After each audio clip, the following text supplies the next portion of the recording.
السلام علیکم ورحمۃ اللہ وبرکاتہ۔ ناظرین، جیسا کہ آپ کے علم میں ہے کہ روزانہ ایک سپارے کا خلاصہ بیان کیا جاتا ہے،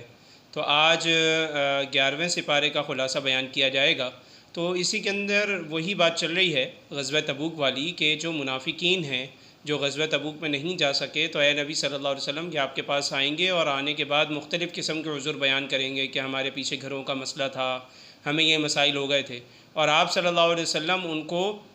اپنی طبیعت کی نرمی کی وجہ سے معاف کرتے رہیں گے۔ اس کے مقابلے میں وہ مسلمان بھی ہیں کہ جو نہیں گئے، لیکن ان کو اتنا احساس ہوا کہ انہوں نے آپ صلی اللہ علیہ وسلم کے واپسی مدینہ منورہ آنے سے پہلے اپنے آپ کو بطور سزا مسجد نبوی شریف کے اندر قید کر کے رکھ لیا، اور آپ صلی اللہ علیہ وسلم نے جب آ کے پوچھا کہ کیا معاملہ ہے، تو فرمایا کہ یا رسول اللہ، ان کو اپنی غلطی کا احساس ہو گیا ہے، لہذا ان کو معاف کر دیں۔ تو آپ صلی اللہ علیہ وسلم نے ارشاد فرمایا، بھئی اللہ ان کے بارے میں کوئی حکم نازل کرے گا تو ہم بھی معاف کر دیں گے۔ تو بہرحال اللہ رب العزت نے ان کی معافی کو قبول کیا۔ اس کے بعد اللہ تعالیٰ صدقے کے فوائد بیان کر رہا ہے کہ صدقہ دینا بہت ضروری ہے، اور اس صدقے سے کیا ہوتا ہے کہ انسان کے اندر کی جو اخلاقیات ہے وہ بہت اچھی ہو جاتی ہیں، کیونکہ ایک انسان کے اندر جو تکبر ہوتا ہے وہ صدقہ دینے سے دور ہوتا ہے۔ پھر اسی طرح صدقہ انسان کو گناہوں سے بچاتا ہے، اور اسی طریقے سے صدقہ جو ہے وہ برکت کا باعث بنتا ہے مال کے اندر۔ پھر اس کے اندر منافقین کی مزید بات ہو رہی ہے کہ ابو عامر نام کا ایک شخص جو کہ مدینہ میں رہتا تھا اور نصرانی تھا اور راہب تھا، اور لوگ اس سے رابطے میں رہتے تھے، لوگ اس سے اپنے مسائل حل کرواتے تھے، اور قریب تھا کہ اس کو بڑا بنا لیں اپنا۔ تو آپ صلی اللہ علیہ وسلم اتنے میں مدینہ منورہ تشریف لے گئے، تو پھر آپ صلی اللہ علیہ وسلم کی آس پاس لوگوں کی جو معاملات جو تھے وہ زیادہ سے زیادہ رابطے میں لوگ آنے لگے، اور اس طرف کی رونق بڑھ گئی اور اس طرف کی رونق بالکل ختم ہو گئی۔ تو وہ ایک دن آپ صلی اللہ علیہ وسلم کے پاس حاضر ہوا، اور آپ صلی اللہ علیہ وسلم سے آ کے چند اعتراضات کیے اور کچھ سوالات کیے۔ آپ صلی اللہ علیہ وسلم نے اس کا جواب دیے، لیکن چونکہ وہ شاید سمجھنا نہیں چاہتا تھا، تو وہ سمجھ نہیں پایا، اور اس نے آپ صلی اللہ علیہ وسلم کی باتوں سے اتفاق نہیں کیا، بلکہ آخر میں یہ بد دعا دی کہ ہم میں سے جو باطل پر ہوگا، جو غلط ہوگا، وہ بے یار و مددگار مارا جائے گا، جس پہ آپ صلی اللہ علیہ وسلم نے بھی فوراً آمین کہہ دیا۔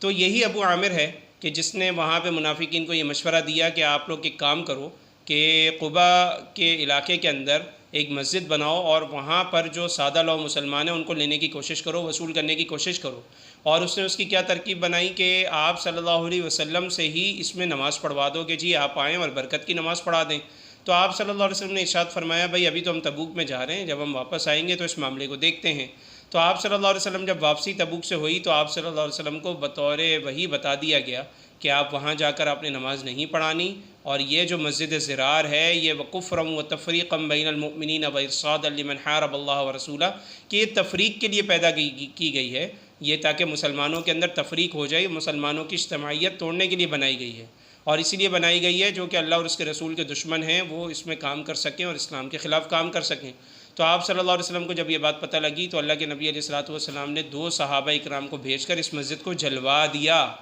اب دیکھیں وہاں پر وہ مسجد بن رہی ہے، مسجد کے نام پر ہے، لیکن اللہ کے نبی علیہ الصلوۃ والسلام کو پتہ ہے کہ یہ مسجد کے نام پہ نہیں ہے، بلکہ یہ کفر کے لیے ہے۔ تو پتہ لگا، علماء کرام نے اسے یہ مسئلہ لکھا ہے کہ جو مسجد اس بنیادوں کے اوپر بنی ہے، وہاں پہ کفر اور شرک ہو، تو اس کو مسجد کا احترام نہ تو اس کو دیا جائے گا، نہ وہ مسجد کسی بھی طریقے سے مانی جائے گی۔ تو اس میں یہ بات ہوئی۔ اس کے مقابلے میں مسجد قباء کے بارے میں فرمایا کہ یہ جو مسجد ہے، افمن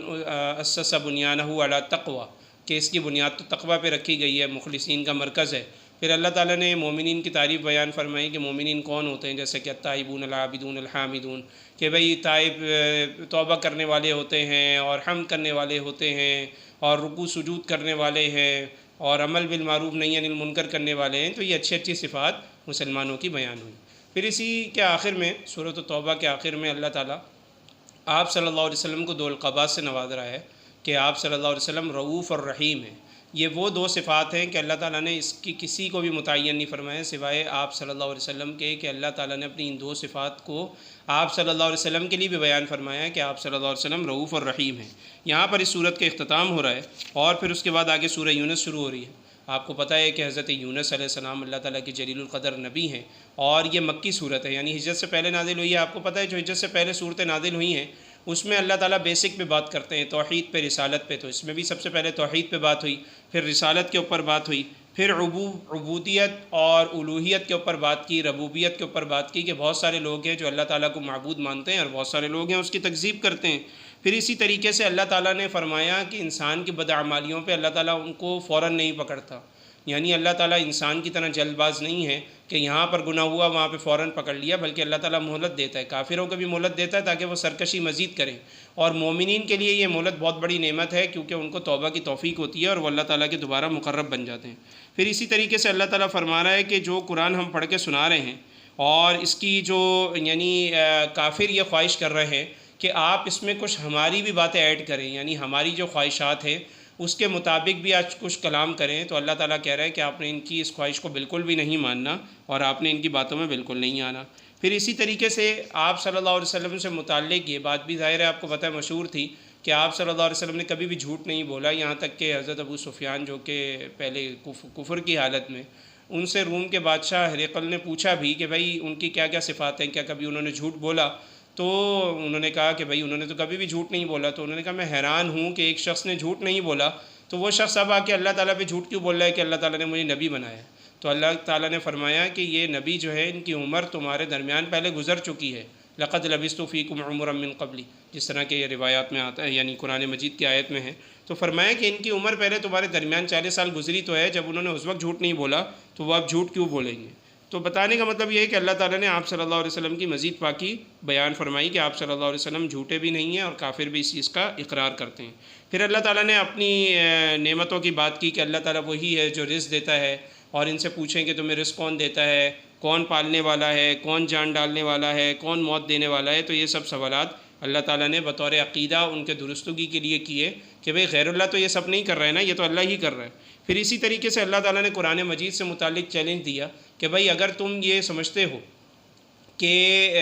تمہیں یہ قرآن مجید سمجھ میں نہیں آتا، تو تمہیں یہ چیلنج ہے اللہ تعالیٰ کی طرف سے کہ اگر تم چاہو تو تم اسی کی مثل ایک صورت بنا کے لے آؤ یا کچھ آیتیں بنا کے لے آؤ، تو ہم دیکھ لیں گے کہ بھئی تم کتنے پانی میں ہو، تمہارے اندر کتنا دم خم ہے۔ تو اللہ تعالیٰ نے یہ بات بھی یہاں پہ ارشاد فرمائی۔ پھر اسی طریقے سے اللہ تعالیٰ اس کے اندر اور بھی مزید چیزیں بیان فرما رہے ہیں، جیسے توحید کی بات ہو رہی ہے، بعض بعد الموت کی بات ہو رہی ہے کہ موت کے بعد انسان کو دوبارہ زندہ ہو رہا ہے، یعنی جو بیسک عقائد ہیں، کیونکہ مکی صورت ہے تو اس میں بیسک باتیں ہو رہی ہیں۔ پھر اللہ تعالیٰ اس کے اندر سب سے پہلے حضرت نوح علیہ السلام کا تذکرہ کر رہا ہے، ان کی تبلیغ کی بات کر رہا ہے۔ پھر اسی طریقے سے حضرت ہارون علیہ السلام، حضرت موسیٰ علیہ السلام کی بات ہو رہی ہے کہ انہوں نے بھی کس طریقے سے فرعون کو جا کے دعوت دی اور سارے معاملات۔ اور پھر اس کے بعد حضرت یونس علیہ السلام کا ذکر ہو رہا ہے کہ حضرت یونس علیہ السلام نے اپنی قوم کو سمجھایا، جب وہ نہیں مانی تو وہ اپنی بستی جو نینوا تھی وہ وہاں سے نکل گئے اور سمندری سفر شروع کیا، اور وہاں پر طوفان آ گیا۔ تو کشتی والوں نے کہا کہ بھائی یہاں پہ کوئی بندہ ایسا ہے جس کی وجہ سے یہ طوفان آ رہے ہیں اور وہ شاید وہ اپنے آقا سے بھاگا ہوا ہے،